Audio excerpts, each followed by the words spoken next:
Welcome to It Came From GenX.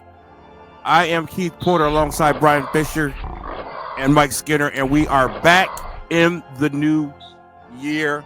Happy New Year, everybody. It is 2022, and we are so glad to be back for so many reasons. Excited about where the show's going, and wow, I don't even know what else to say. Fish, good to see you, my friend. How are you? I'm doing well, man. Good to see you guys. Great New Year. We'll talk more about that, but yeah, happy to be back with you guys. Absolutely. Skinner, my brother, good to see you. How you doing today? Oh, it seems like forever since I've done a show. Oh, my goodness. I mean, I know I did one right before Christmas, but that was during the time that it's all a blur. Yeah, Keith and I were saying the same thing even when you've been on the show, that it's been a while. Yeah. I was just talking to Marcy the other First shot day. of the new year. I'm like, I don't even remember the last time I did a show other than the Christmas recap. So September, you were good. September, you were pretty good. Yeah. Yeah. But I'm definitely glad to be back. I missed you guys this Certainly week. glad to have you back. It's good to have us all back together again. And we're really, really grateful to be here, too, because we have been through some stuff the last few weeks. Unlike many of our listeners, whether it was them directly or someone they know and love, the Omicron bug had hit us pretty hard, I would say. Very, very hard. If not us, those close to us. My family really, really got hit hard. The Skinner family was decimated for weeks. And we're really grateful to be here right now. We don't take anything for granted. Fish had to deal with his girl and some things, and it was a little scary for a minute. It doesn't bode well when the things that you've counted on your whole life say it can't do nothing for you, like a hospital saying, can't take you, can't do nothing for you. So my faith, or my family's faith, brought us through, and thank God for good friends. Thank you all for both of you guys, your prayers and thoughts and checking on me, and Skinner coming over here, making sure our oxygen levels were great. So that's what we got to do. We got to lean on one another. So I know there's a lot to talk about with what we've gone through. So we're going to hurry up and let Fish tell everybody where they can find the show, and we'll get into it.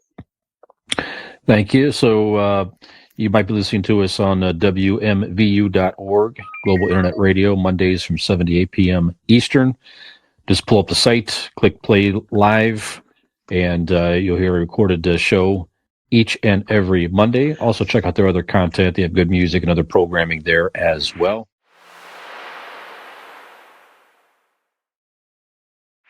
You can listen to us whenever you want to on the podcast demand, wherever you'd like to listen to podcasts. We're on the Apple Podcasts, Google Podcasts, Spotify, and more. Just pull us up, give us a subscribe. It Came From GenX, and as we post episodes, they'll pop up in your feed at no cost to you.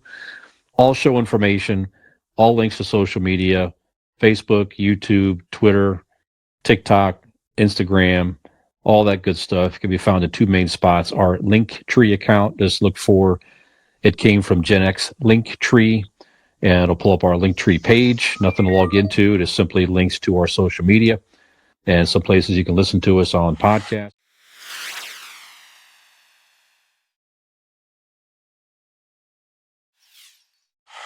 Or go to our website, itcamefromgenx.wordpress.com.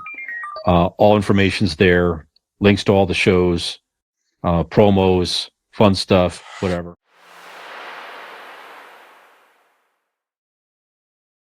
And if you're so inclined, throw a couple bucks our way if you're a fan. You don't have to do that, but if you do, all the information's on our Patreon page. It can be found through our website. So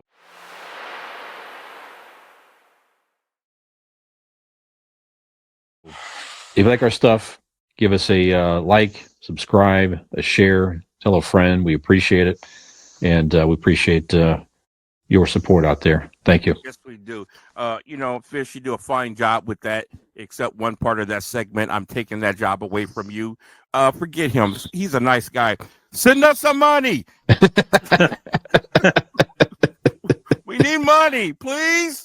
Yeah, look at what some of these people are wearing here. They can't afford a decent football team jersey. They have to resort Thank you. to a Steelers jersey. So we need donations. Made my case. Thank you there very you much. Go. Yep, there you have it. Okay, and thank you to our listeners. Last year was an incredible year, and we just really want to say we appreciate you. Also, we want to say Merry Christmas, Happy New Year, Christabas Dominic, WMBU.org. We love you, appreciate you. Looking forward to greater things this year. Looking forward to my new show kicking off this year, and also to Junior Mike Skinner Jr. still here with us, my brother. We love you. Thank you very much. So, with that being said, Skinner, talk to us, my man.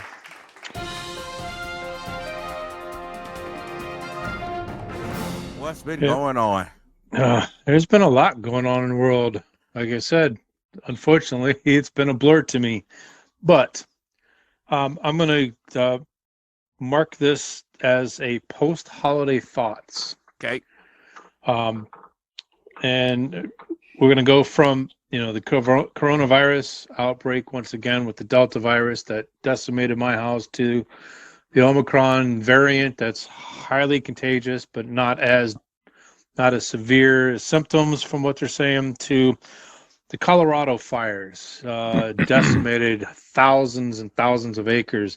Who would think in Colorado, of all places, that there would be a drought of moisture to cause a wildfire? But yeah, they went through it there. To the tragedy in Philly, that house fire that killed 13 people, 8 of them being children. They're still 2 critical in the hospital. And come to find out that they're actually thinking it was possibly started by a kid playing with a lighter next to the Christmas tree. Wow. To a toddler in Texas that fires a gun at his mother and his sibling. How does that happen? Exactly. To cruises all over the world are being canceled again due to the pandemic. And today, on the evening of January 6th, 2021, 1 year after the U.S. disgraced themselves to the world, here we are, fellows, feeling good, breathing, smiling, laughing. I don't want to talk in nausea of what's been happening in my house over the last month, but we were decimated.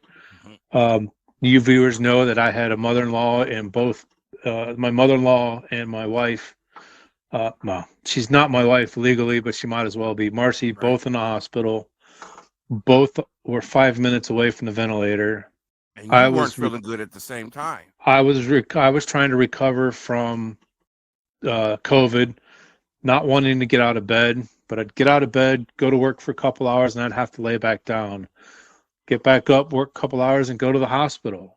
Come back, work a few hours, and then go back to the hospital again a second time of the night.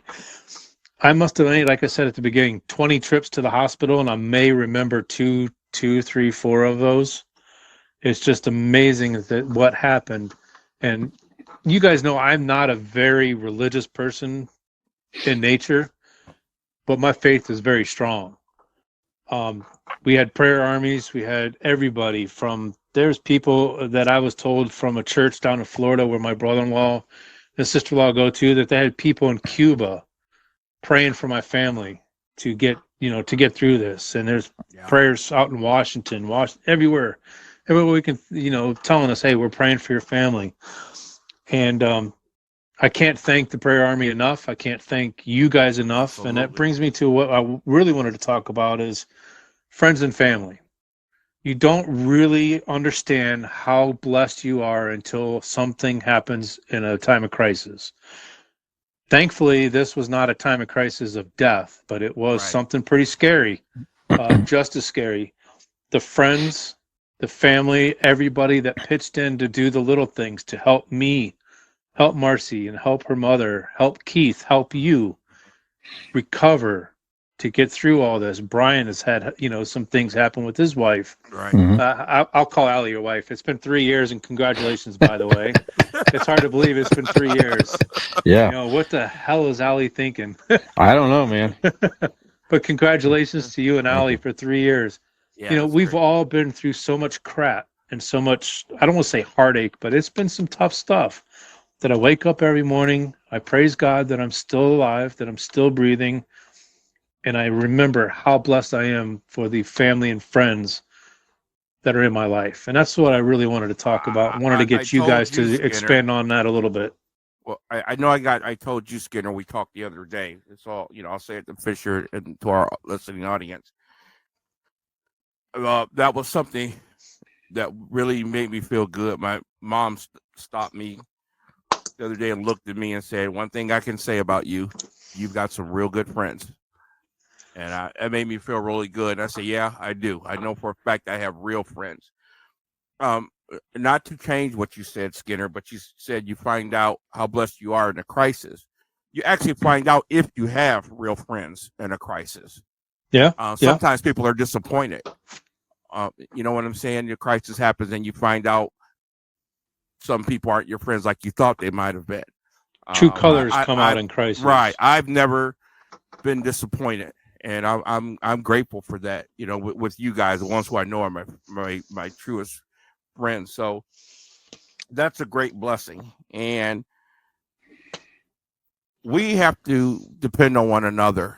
If you don't have that in you, get it in you, because we need one another right now during this pandemic. It's a scary thing. I can't imagine somebody out there alone going through this. Right. Somebody in a house by themselves going through this. I can't fathom it. Don't have anyone. That's an awful thing. Loneliness is a terrible thing. And if you know somebody that's alone, reach out to them. That's what this is all about. This planet's about each other. We have each other. And just to comment on your comment about the faith thing, you said you're not a religious person. Good. Don't be religious. Religion is a man-made construct. But your relationship with God is between you and God. And one thing that's great about the Bible, that it says you don't even have to be a Christian for God to honor faith. He honors faith in anybody who has it. So faith will bring you through in times of need. Just a really quick tell you guys where we are right now. If anything ever encapsulated where we are in time, I watch Cops is my favorite show.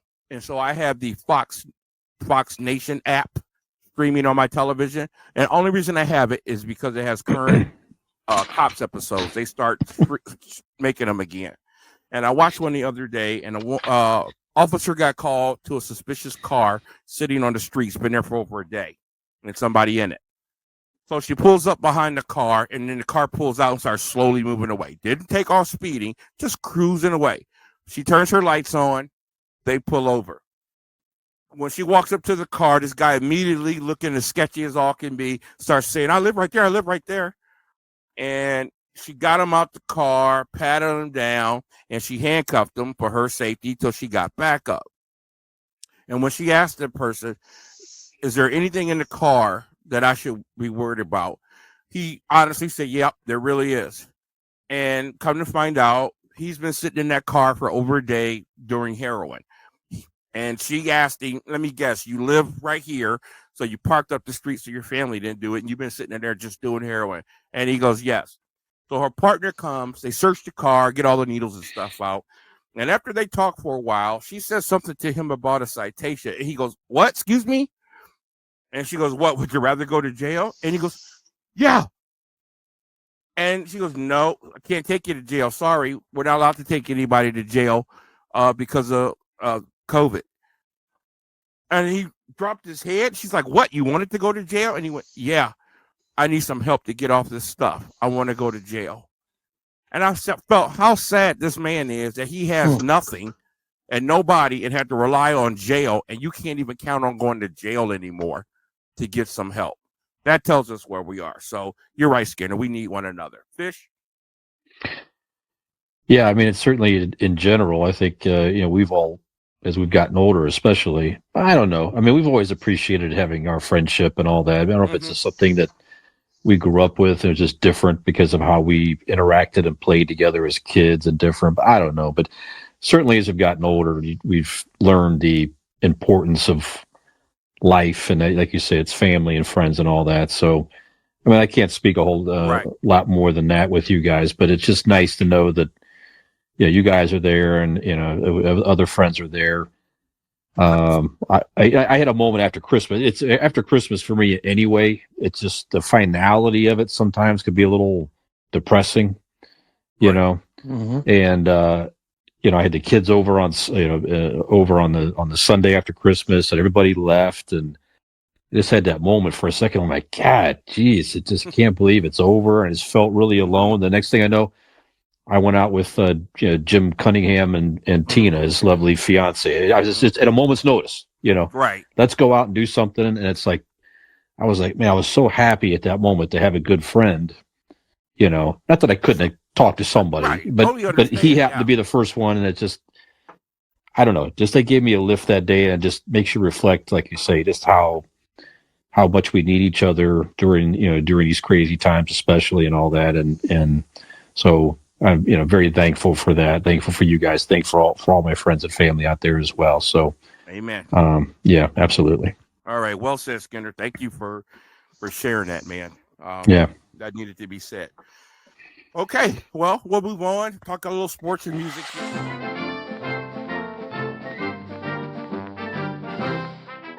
A lot has happened since we have been on the air. Of course, the college football season wound down a few weeks ago. We had actually took it on tonight the it winds down completely. I meant the regular season, not the bowl season. No, I got you. We took it on the chin, of course, losing to Michigan for the first time in several years. But it put us in the Rose Bowl, which is certainly nothing to sneeze at. And we played a very feisty Utah team. Didn't look real good. And, of course, two of our top receivers, who will be two of the top receivers in the draft, opted out to play. There was a lot of concern amongst some. Others weren't concerned, and rightfully so. I remember my son telling me, Dad, don't worry, because the ones coming up are even going to be better. And, of course, Marvin Harrison Jr. and Jackson and Jig. I mean, I can't even say enough about this guy. Just unguardable, excellent route running. It was a scary game for a minute. Ohio State, I don't know, they just got ticked off or chewed out at halftime or something, and really, really showed out, and really, really gave Ohio fans something to be excited about in the future. We're going to have that running game back, better offensive line, hopefully better defense, and I think even a better wide receiver core, plus a quarterback's going to have a year under his belt. He was a Heisman finalist this year. Sky's the limit. What a game for Ohio State. Skinner? Yeah, I mean, first quarter, it was scary. Even the second quarter, we're down, 14 points going into halftime. And Ryan Day, on his way to the locker room, he told the reporter, he goes, we're going to have a conversation. and he said after the game was over, he said, we had a conversation. And I told him, call it a conversation, but yeah. He said, this is not Ohio State football, and this is not how we play. Who's going to fix this? And he put it on the players and the leaders on the field to do this, to flip the switch. And that's exactly, I thought that happened. And then they had that 97-yard run, kickoff return right after we scored. There was 4 touchdowns scored in a matter. Every time we made a statement, they'd answer right back. We let them right back. Right. There was as a matter of fact, it was 5 touchdowns between the two teams in a span of 2 minutes and 36 seconds. It was absolutely insane. Certainly an ESPN classic already. It's hard to believe that the receivers that we're getting ready to see are better than what are the ones that are graduating this year. I know. And if I could put a GenX spin on this, we grew up, and Ohio State football was the great running backs. Sure. And defense. Yep. It's so weird to be in an era now of this high flying, great receiver, running quarterback era. It is a really, really a new era for Ohio State football. Not what we grew up with at all. We had your Keith Byers and Robert Smith, all the great Eddie backs. George. Eddie George. Yeah, all the power backs. Maurice Clarett, and now here we are. Well, really the full package, because we still had great backs, but just a high-flying passing game, and we've had some incredible athletic quarterbacks over the last few years too as well. So good for Ohio State for moving, into the new century, especially with the SEC being as dominant as they are. Yeah, they should be ranked top 4 next season for sure to start the year out. Easily. Just they should be able to control their own destiny as far as the playoffs next year. Just win out and get in. I agree. Yep. Okay. All right, guys. Well, we didn't get to talk about our shirts, jerseys today. Skinner obviously sporting the Ohio State #1. Solid white looks good too, and I like that. And Fish. I got a retro Motley Crue shirt here. Yeah, Girls. Yeah. Yep, and then Skinner's favorite, the Cleveland Guardians hat. Yeah. I wish I had some Motley Crue story, but don't for today. And of course, I would be remiss if I did not wear, as he is known to certain defenders as 7. Big Ben Roethlisberger played his last home game at Heinz Field Monday night, and other than with a Super Bowl, I don't know of any way you could go out any better. Had tears in my eyes. I know he's hated by a lot of you, but this was a moment for me. He went out, beating his division rival Cleveland, as he often did over the last 18 years.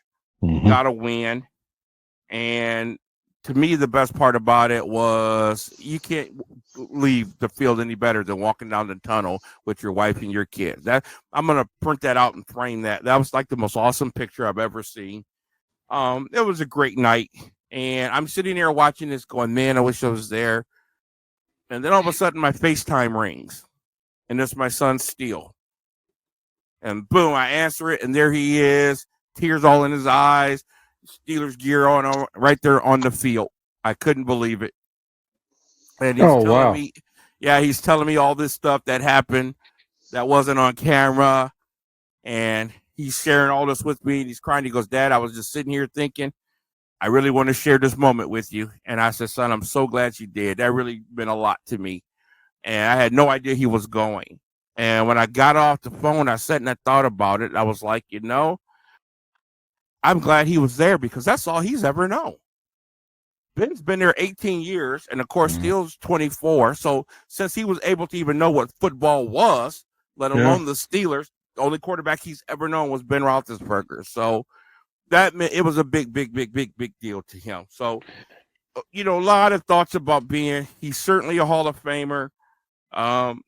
He was unique. He was big. I've heard so many different thoughts. He's, people remember just how he shrugged off defenders. He was incredible at that, how he kept plays alive. Some would say he played a backyard style of football. Then I heard others like Colin Cowherd the other day saying how he was wasted talent because he didn't basically, dot the I's and cross the T's a lot. And he had all the God-given talent with the size and the arm. Which I agree with a lot of that too. I don't think Ben maybe put in the study or even working out as he should have. But certainly he's great too career. busy in the bathroom. Stop it. His toughness was certainly Brett Favre-ish. One of my favorite games was seeing him get his nose broke against the Baltimore Ravens, which is usually one of the most brutal games of the year. And, nose everywhere, leaning over here, blood, still threw for a few touchdowns and won the game. That was Pittsburgh Steelers football. So, without bathroom jokes, thoughts on Big Ben, Fish? Yeah, I heard some of the former arresting officers came out, Skinner, to share their favorite Roethlisberger moments. I heard that too. Yep. No, but he is actually an Ohio kid. Not everybody will remember that. So he went to Miami University of Ohio, and so come out of a small school like that. He did have a good NFL career, won a Super Bowl, and like you say, probably put enough stats up there to get into the Hall of Fame. I don't know. You think they'll put him in the first? Oh yeah, ballot? He's the first ballot without question. When you see his stat, he's like I think 6 all-time passing, maybe even 4th. When you see his stats, they're like top 5 or top 6, all of them. Okay. No other quarterback in history. He has a lot of no others. The only quarterback to throw for 500 yards 3 times. The only quarterback to go 18 years and never had a losing season. Well, I mean, that's incredible. Yeah, he's first ballot for sure. Yeah. Well, I mean, especially 3 Super Bowl appearances. Yeah. Yep. I'm just bust your balls because of the Steelers fan. I know you are. But at the end of the day, nothing less.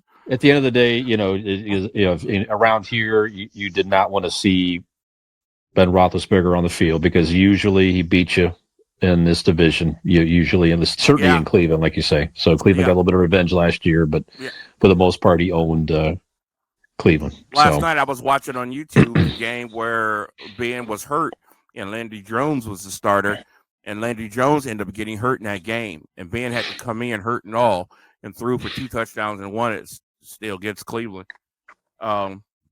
Just something about I don't know playing that division rival. Skinner? I unfortunately remember that game. Yeah. So something else. I don't have any love lost for Big Ben, no, especially with his extracurriculars that allegedly did or did not happen. He was not. Is he good as a football player? I think he is. As a role model, I tend to think that there's questions. But you've got to look at the eye test, and you got to look at the man and what he's done. I mean, is he a first ballot Hall of Famer? We have to agree to disagree, because I wouldn't be surprised if he's left off the ballot the first time, but he will definitely be in within a couple of years of eligibility. Every expert I watched said he's a first ballot for sure. And I wouldn't be surprised if he is, and I wouldn't be surprised if he isn't. It's kind of it's a 50-50 thing. Like I said, the eye test, you just look at what he did. You can't argue. He's big, strong. Let's talk about the elephant in the room. You can't talk about his career without talking about the charges, the sexual assault charges, the motorcycle accident. And this is the way I view this. You're talking about a kid that went 15-1 in his first year coming off the bench. And in his second year, he wins the Super Bowl. Then he wins a second one within 5 years. Big-headed. He was egotistical. He was going around with bodyguards at that time. Mm-hmm. Team was kind of laughing at him like, why you got bodyguards all of a sudden? And I believe he was just really feeling himself and full of crap. He thought he was bigger than the game at that point. Yeah. Do I believe those sexual things happen? Yeah, I believe they happen to a degree. But at the same time, I'm sorry. I worked at a bar most of my life. People go there for 2 reasons: get drunk and get lucky. And I'm sorry, if you go in the bathroom with a guy, don't give me this crap about he attacked you. You know what I'm saying? So I'm just being fair. I'm not absolving Ben, but come on now. What are you doing in a bathroom stall with a football player? But anyway, that being said, I thought he was guilty of a lot of stuff. And if he would have been kicked out of the league, I'd have been rightfully so. But I do believe he changed his life and redeemed himself. I believe that wholeheartedly. Well, I think all those extracurriculars that happened with him being he was above the game, and he thought he was above the game, brought him back to earth, and he did the right thing by, taking a 180. Well, the motorcycle thing, that was it right there. That was the coup d'etat. And that probably took a year or 2 off his career. He probably played for 20 years. But, riding around with no helmet, irresponsible. And I think that things like that brought him back to earth, and he got his life together. So I'm not above not talking about those things, but I do believe he changed his life, and I believe everybody needs an opportunity to do that and people to get off their back when they do. So I agree. Take care, Ben. I'm going to miss you. All right, guys. In the sports world, was it all good news? John Madden passed away the other day, and I don't think there's any more unique figure in the world of sports than John Madden. And why do I say he's unique? Because you can't tell me any other person that belongs to multiple decades. Sure. You know what I mean? He belongs to the 70s. He's known for being a coach, Super Bowl winning coach. One of the highest percentages ever, certainly the highest Raider percentage ever in history. Then he goes into broadcasting in the 80s, and he's known in the 80s and 90s and 2000s as this great broadcaster. Now, back to the 80s, they put his name on probably the most popular sports video game of all time. Sure. Madden football. And to this day, you have a generation of 12-year-olds, 8-year-olds. Mom, I want the new Madden. Oh, man, classic. Look at that. Madden 95. Look at that. That's Right there. 95. So he belongs to multiple generations. He's known in multiple generations. And that's not an easy thing to do. He was a funny character, that voice, all that boom, boom, boom. Just really, really unique. The pencil on the screen to show. Yeah, you never heard anybody talk like him. So thoughts on John Madden, Fish? Yeah, we talked about him on the other podcast, Convincing Idiots, and it's just by far my favorite football broadcaster of all time. And a lot of people have said, and he was so insistent of teaching the game of football. It just, and obviously as a coach, he did that.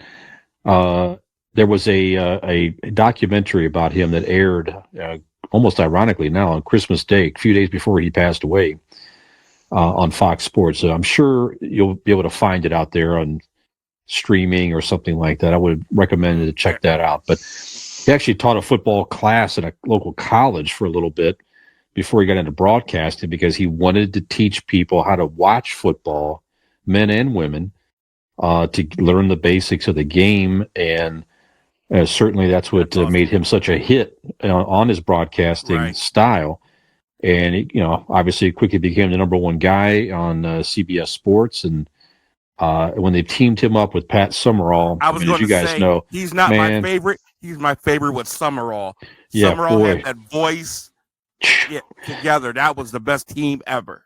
Absolutely. And then when Fox Sports came along and took the NFC contract and hired Madden Summerall right there, that was the era that the Cowboys were playing so well. So I watched a ton of football games back in the 90s, watching Dallas win, and every game was John Madden and Pat Summerall. Yep, absolutely. So entertaining. And then, like you say, with the football game, he insisted that it teach people playing the game. It taught them the game of football. He wouldn't do it any other way. And like I said, he unequivocally taught the game of football to millions of people between the game and the broadcasting and his coaching. And without a doubt, there are plenty of kids that probably would not have become an NFL football fan without the Madden football game to get them interested in football, to play football probably as well. So he's instrumental, one of the most influential football figures that ever existed or probably ever will exist, and he had, going forward. Some unique characteristics about him. I'll never forget him and the turkey legs on Thanksgiving all the time. God. And I love the extra legs. He was always about the big guy. He's always talked about the big guy. He gave a lot of linemen that normally would get any type of pub. Gave him a lot of pub. Those were his favorite guys, the guys up front, And, of course, he was known for traveling so much, but would not step on an airplane. Nope, had the Madden bus. Yeah, the Madden bus, and traveled everywhere. So any thoughts, Skinner, Madden? Yeah, I can't really say much more than what you two have already said for him. He's iconic. I mean, you think of football, what's the first couple things that come to mind? Super Bowl and John Madden. Yep. Super Bowl, John Madden. And then it's everybody else and everything else when it comes to football. First thought is Super Bowl. Second thought, John Madden. I mean, what individual in any other sport can you do the same thing? Maybe Michael Jordan with basketball, right? Maybe, but but that's an argument. Wayne Gretzky for hockey, maybe, and there's really in baseball, you really There's only can't one say Madden. there's one person in baseball. I think I'm gonna But play you something can. tonight. What's that? I think I'll play some tonight. Yeah. So it's Madden and football. So, Yep. the Rest in guy was peace. incredible. Unfortunately, he's not our only loss in the world of football. No. Dan Reeves also passed away. Mm-hmm. Dan Reeves, mostly known for coaching the Denver Broncos in the Elway era. Mm-hmm. 4 Super Bowl appearances. Now, was it 4? Yeah, 3 with Denver, 1 with Yeah. Atlanta. Yeah. Super Bowl appearances. He was a heck of a football coach. Of course, he had one of the greatest arm talents in the history of the NFL with John Elway. But he also played football too for Tom Landry. And Dan Reeves was a very, very, very beloved figure. So our condolences to his family as well. So, guys, that's it for pretty much for sports and music. Just want to say a couple of quick notes. Number one, on this day in music, the flying V was invented. I don't know of any other guitar that changed the face of heavy metal, not rock, not music, but heavy metal than the flying V. Just something about that guitar and seeing somebody with it. I could name so many different famous people that play a flying V, but maybe the most iconic metal guitar ever. Would you agree, disagree, Fish? Yeah, it just had that whole different, like you said, that sleek look to it. Did Randy Rhoads, did he play his Flying V? Am I saying that wrong? No, yes, he did. He had a polka dot Flying V. Yeah. Yep. Yeah, that's what I think of when I think of a Flying V, is that polka dot Flying V from Randy Rhoads. But yeah, definitely a whole other metal feel. I don't know why, but I think it's Shanker from the Scorpions. Sure. Yeah. Yeah, absolutely. Yeah. Yep. Skinner, any thoughts about the Flying V? It's iconic with heavy metal, like you said, not just rock or music in general, but heavy metal.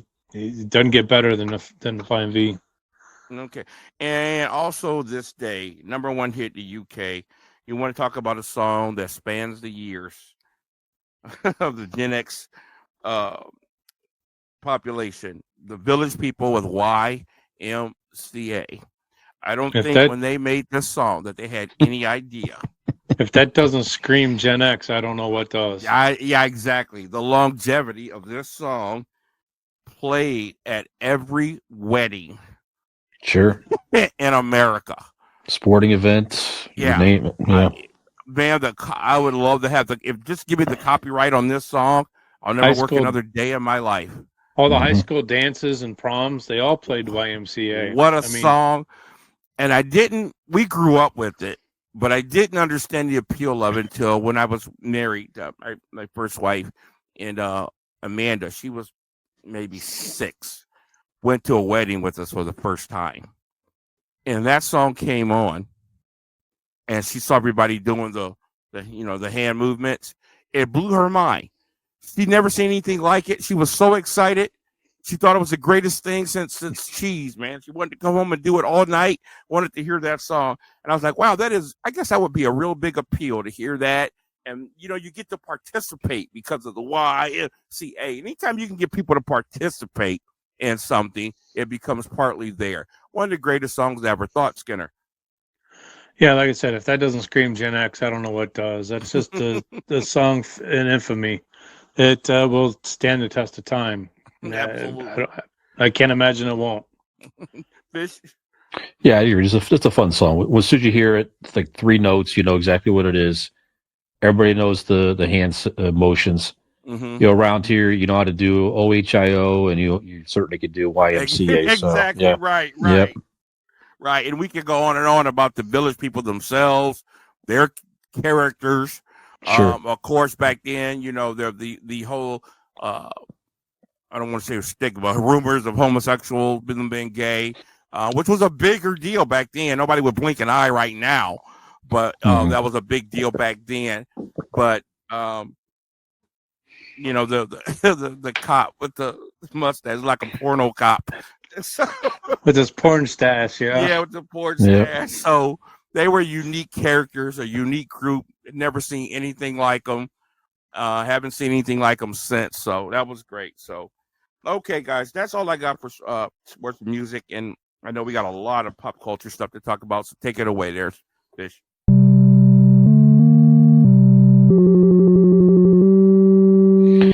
Okay. Well, we had certainly another very significant death in the world of pop culture. New Year's Eve day, Betty White passed away at age 99.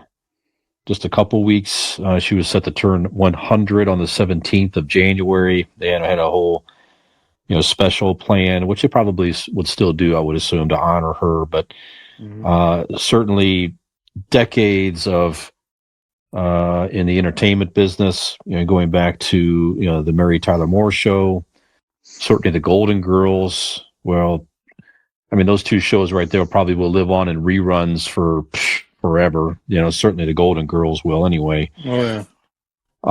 And then I remember as a kid growing up, and she was on a lot of game shows back then, like a Password and all that stuff. And she did that for a number of years. Yeah. Yep. And then, getting into her later years, she was in, the John Larroquette Show, The Practice, Boston Legal, Bold and Beautiful, My Name is Earl, The Community. She had TV Land's, Hot in Cleveland, set in our 90s, home area. Yeah, I like that show too. That was that was on almost 10 years. I had not 5 years. Excuse me. That show was on like 5 years, not 10 years, but like 5 years. Yeah. So. Just very funny. I mean, we all knew who Betty White is, and just every time, everything she was on, she seemed to be full of life and energetic, but she also had that sassy side to her as well. So, definitely a big loss in the entertainment world for sure. So, Keith, thoughts on Betty White? Yeah, I don't want to regurgitate everything you just said because that's absolutely correct. But one thought that hits me about Betty White is she became more than just as TV star. She morphed, I would say, in the last, 5 to 10 years into this pop culture figure, if you would.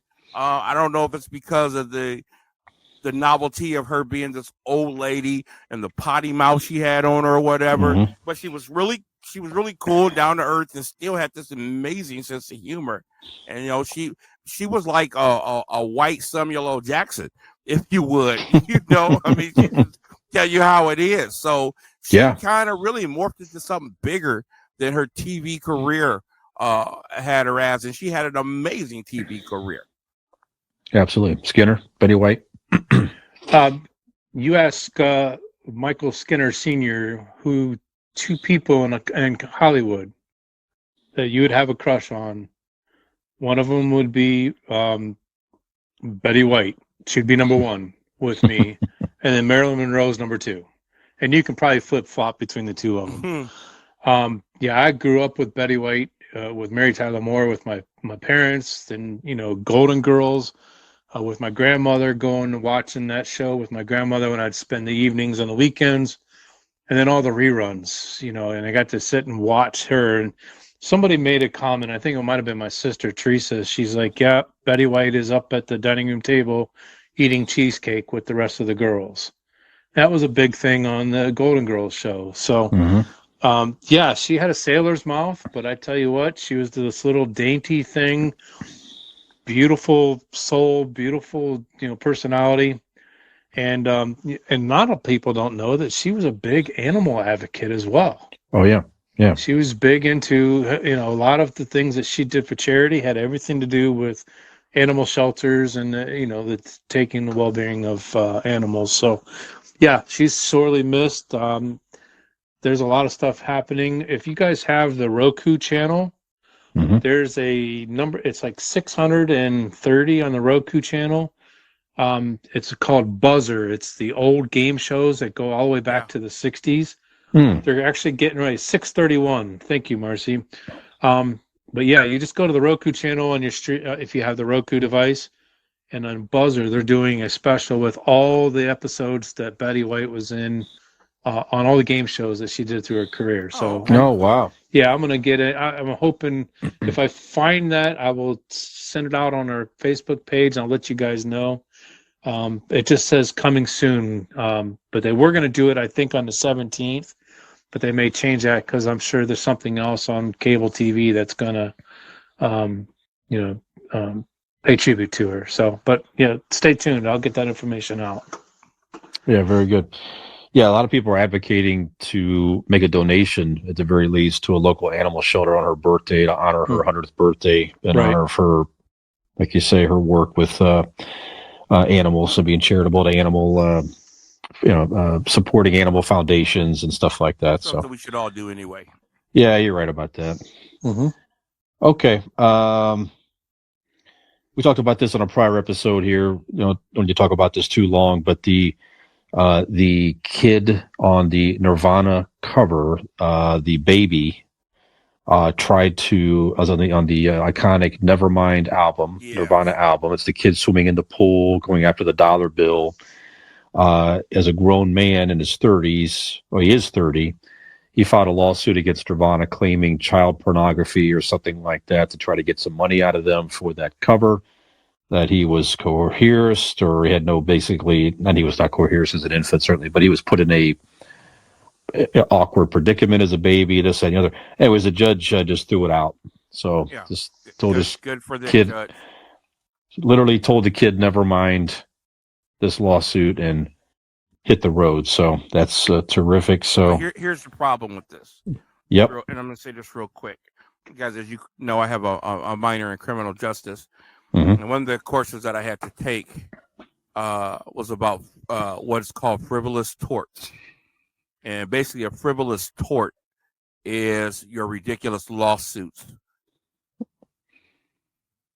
Coffee was too hot, which actually she won.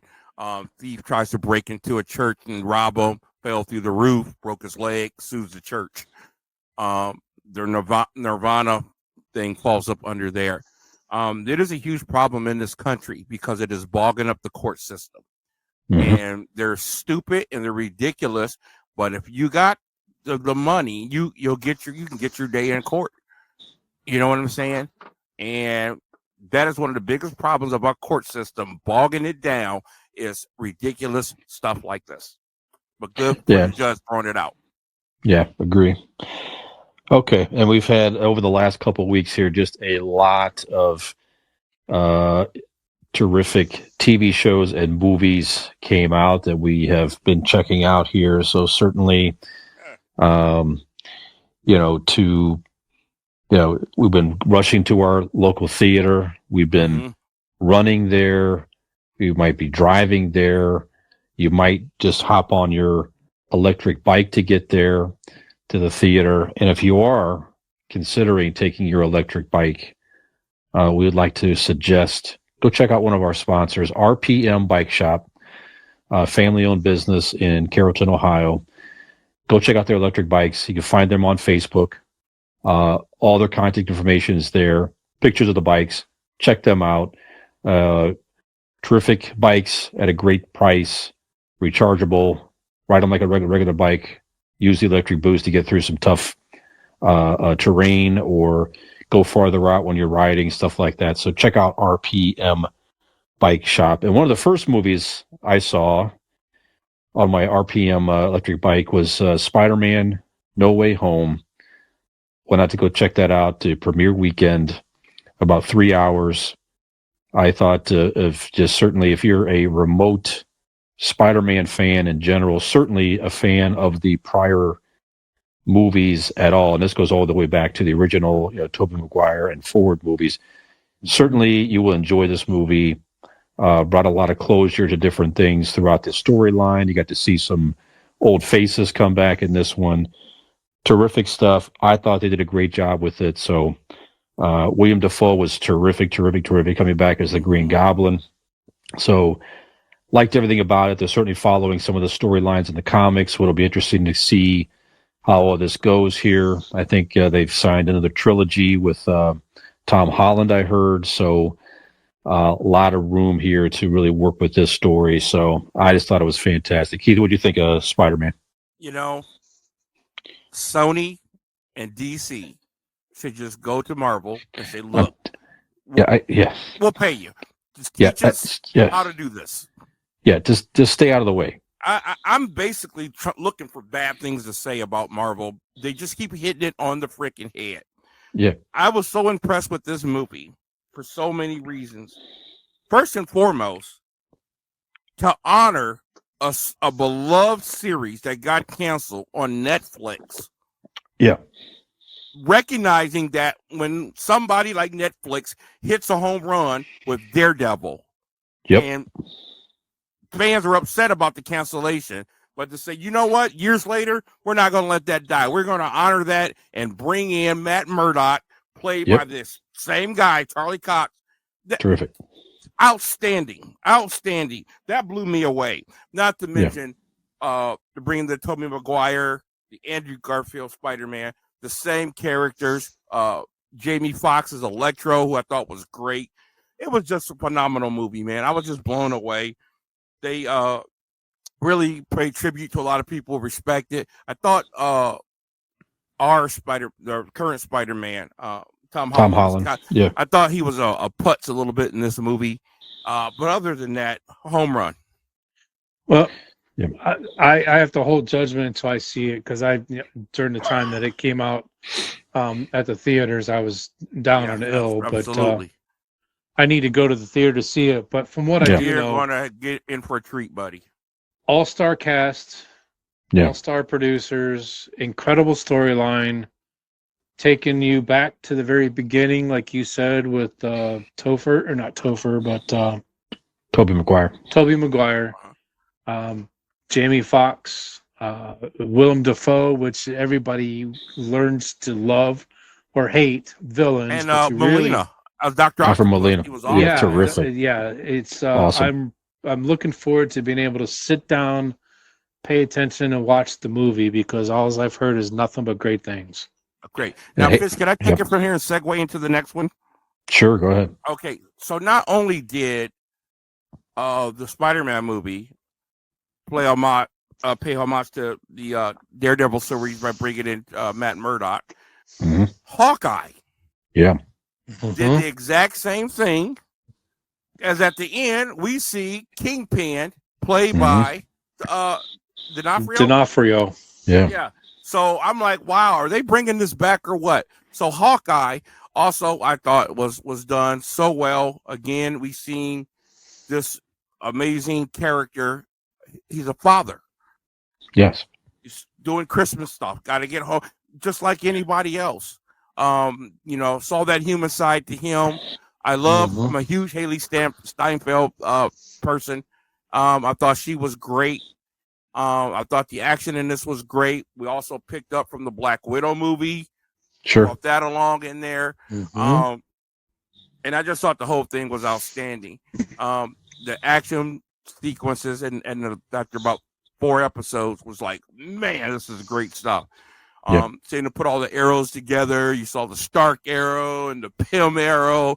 It was just tremendous, man. Great job. I really love Hawkeye.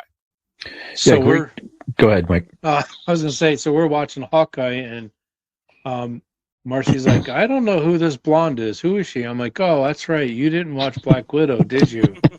She goes, yeah, I wasn't invited like you were to Fisher's backyard. So we went back and we watched Black Widow because it's on Disney Plus, and she's like, okay, I can really dig this character. I don't understand why he didn't just explain to her what happened, though, with Nat. I don't understand that. Just tell her, man. He did try to tell her at the end. He did tell her. Yeah, he tried. He told her. He said you wouldn't believe me if I told you. Yeah, but he did tell her that she sacrificed herself. He said you're not going. Basically, told her you're not going to listen to me. You're not going to believe what I tried to tell you. Just understand that she sacrificed herself, and I couldn't stop her. Basically, and that's what got her to finally believe him. So, yeah, great additions of new characters. Yeah, new and old. Absolutely. Yeah, and Kingpin disappearing at the end, it just leaves it wide open. Oh, of course. Absolutely love it. I mean, they bring back Daredevil. I'll just love him forever. So that's the rumors. Yep, that's the rumors, awesome. All right. Yep. Yeah, great stuff there. And on December the 29th, the Book of Boba Fett launched on Disney Plus, and now we're 2 episodes in there, going back to pick up the Boba Fett storyline from the end of the Mandalorian. And without getting into spoilers and stuff, they I mean, clearly he's alive. the kids our age, we grew up. For so many years, what a shitty, sudden way to throw Boba Fett in the goddamn Sarlacc pit in Return of the Jedi. It's like, I can't. You build that character up, and you toss him into the Sarlacc pit easily because of a stupid bump on his backpack by, Han Solo or something. Right. It's just like, you've got to be kidding me. And obviously, he got out of there somehow, otherwise he wouldn't be in this series. So they give you some backstory to that, which is great. I like seeing some of the prequel stuff as the young Boba Fett there with Jango Fett's helmet. Mm-hmm. All that was very cool. I do like absolutely his head, right? I like the fact that he's in with the Tusken Raiders, and they're doing this whole other layer of the Tusken Raiders with showing them as like a warrior people with tradition. It's like a Native American type feel. Crazy people now. They got kids. They got little Tusken kids. That's awesome. And the rituals and stuff. It's like a Native American thing. They welcome into the tribe and all this. You watch him make his own stick. Yeah, I thought that was amazing. Just absolutely tremendous. Again, so Star Wars is just as good as Marvel, doing the same thing, tying it all together. Showing him in the Sarlacc pit. There you go. That was amazing to show him in there, where of course you'll be digested for over 1,000 years. That was just amazing to see him in there and his ingenuity, how he got himself out, which also was a testament to the power of that armor that they have. I thought was great, but I don't know where this show is going, but I'm just pretty impressed so far. Here we are back on Tatooine. Everything looks the same, just amazing. Oh, the whole Jabba's Palace thing is so awesome. Yeah. I love seeing all the old stuff and the old Sarlacc pit, and the blue guy that played in the palace is playing in some local bar with one of the Cantina dudes, and just great stuff. It's just good stuff. Yep. Brings us back. Yeah, it sure does. Yeah, that's for sure. Okay, a couple other things that are bringing us back are. Cobra Kai season 4 launched. I think it was New Year's Day or New Year's Eve day. New Year's Eve. There you go. And I'm working through that. I know you guys are as well. So I don't know, man. It's so good at just, if you're a Karate Kid movie fan. Is there another Gen X movie bigger than that? I tell you, it's so good. I love how they keep showing the old clips, and they bring it all together, and they're bringing back some of the old characters, all the main old characters. I mean, heck, are coming back and making appearances, if not major contributors. Right. In some respects, it's like, it's a lot of shitty kids beating each other up. It's kind of like, okay, but just the whole dynamic of all the twists and turns and everything, they do a nice job of keeping you on the edge of your seat and all that. So. I don't know. I think it's really entertaining. What do you guys think of Cobra Kai? Yeah, Keith, what do you think? Sorry, go ahead, Skinner. Go ahead. I'd say me and Marcy, we binged it. I think we watched the 10 episodes in 3 days. So we're done. You guys are lightweights. I could have done that in one night. Maybe go to bed. Yeah, well, I got you. We were. It was pretty late. I think it was last night is when we finished it. It was pretty late, and we're like, we got 2 episodes left. I'm like, do you want to continue? She's like, I ain't going to bed now. Let's do this. So we went ahead and we finished it, and boy, we're glad we did, because, like I said, the one spoiler alert, there will be a season 5, so that's a good thing. Kudos to Netflix that they've got a gold mine and to continue with it. But great series, like you guys said. I love that they go back to playing clips in the movies. They've brought back a lot of characters from the movies. From the girlfriend that he was in Okinawa in number 2. I forget what her name is. Yeah. Min? Is it Min? And then the guy that he fought in number 2, he's back in they went back and had him. So just the way they've introduced characters and gone back, it's gold. Absolute gold. Yeah. You think back to our childhood, our teenage childhood. You'd be hard pressed to find another movie that was bigger to us than the Karate Kid. This right here, the crane kick. The crane is a part of pop culture. How many shows or comedy shows that we've seen people go to fight and they go into that pose.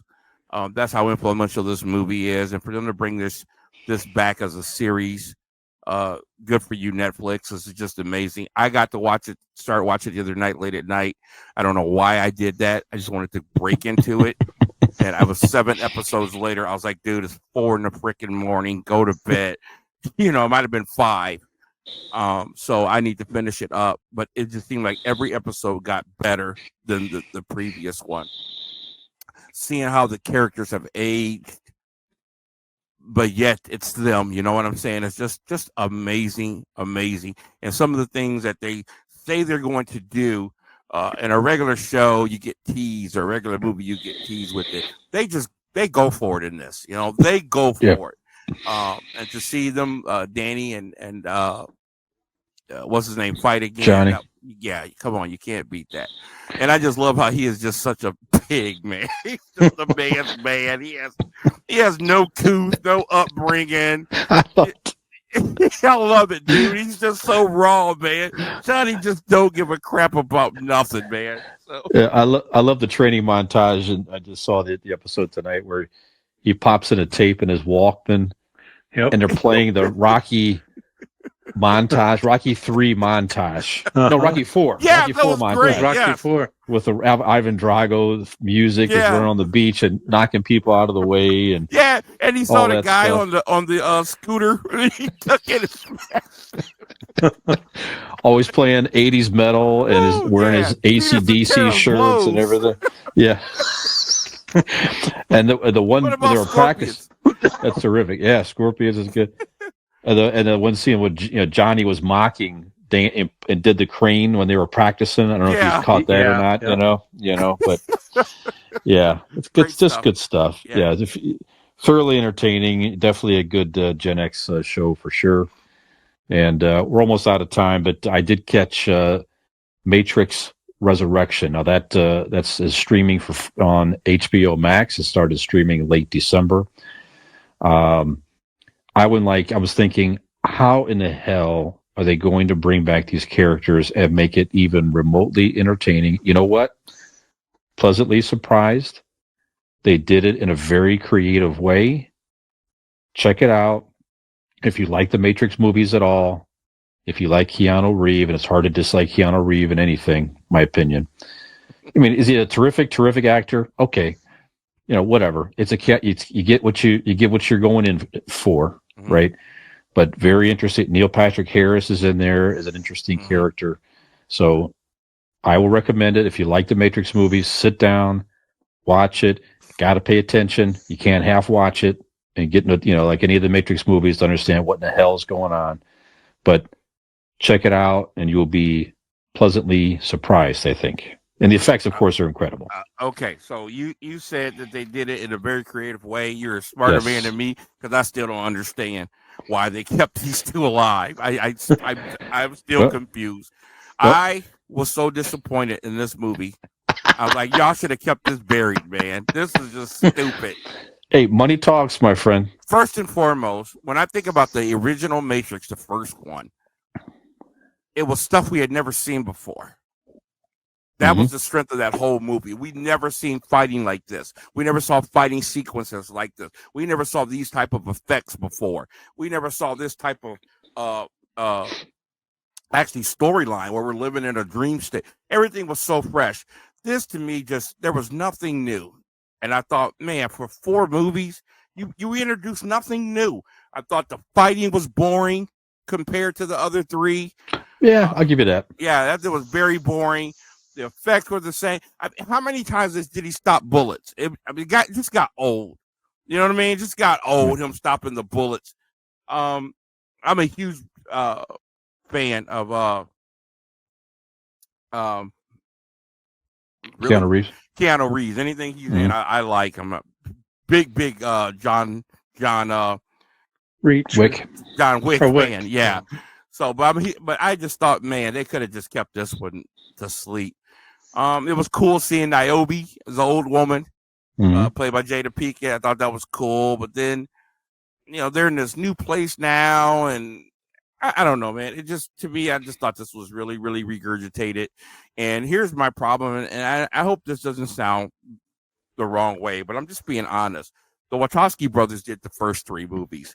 This one was done by the Wachowski sister, and it showed. It showed, because this was, to me, my own big sappy love story rather than an action film. Okay, fair enough. Yep, fair enough. Skinner, you haven't seen it, I assume? No, I've not seen it yet. Yeah, I respect your opinion as well. I guess I could see both sides to it. So, all right, well, in the Matrix, Oh yeah. I mean, I if I'd have paid full price in the theater, I might have thought differently. Yeah. But watching it at the comfort of my couch and taking it in that way, I was entertained enough. And why does Neil Patrick Harris have the same haircut in every movie? Hey, it just works, I guess. I don't know. Well, in the Matrix, as we know, that they were trapped in a world made for them. They couldn't get their way out, but unfortunately, we have to make our way out of this episode. It is at the end. So, Skinner, if you have the lung capacity again to take us out, do you mind doing that, sir? Please. Yes. No, I think we're good. Like I said, my daughter was asking me, how you guys doing today? And I said, I'm at 98%, so I'm very close. But no, fellows, it's so glad to be back. I hope everyone had a Merry Christmas. My family's is going to be on January 30th. In our house, we didn't say Happy New Year. We said Jumanji. 2021 is behind us forever. We're never going to go back to it. We're only going to press forward. And with that being said, listeners, fans, everybody out there, Happy New Year to you. Thanks for sticking around with us. For Brian Fisher and Keith Porter, I am Michael Skinner. We appreciate you. We appreciate everybody out there. And until next week, stay good. Happy New Year, everybody. Good to be back, fellas. Absolutely. And out.